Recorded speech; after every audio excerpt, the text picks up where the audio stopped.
Today's kitchen tip from the old fat guy is how to refrigerate a large amount of hot food. Suppose you had a big pot like this full of hot soup or stew and you wanted to put it in the fridge to save for later.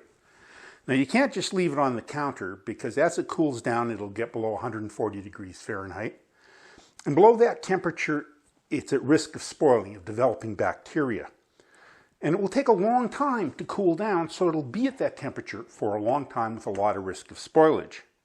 So what you can do is just take the soup and put it in smaller containers and let them sit on the counter because they will cool much faster and you won't be at as much risk of spoilage.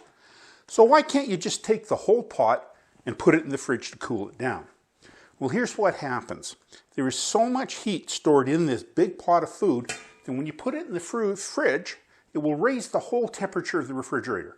And all the food in there will be above the temperature it's supposed to be safe, and you could spoil other food in the refrigerator.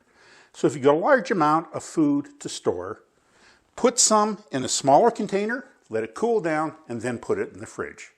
That's the tip from the old fat guy.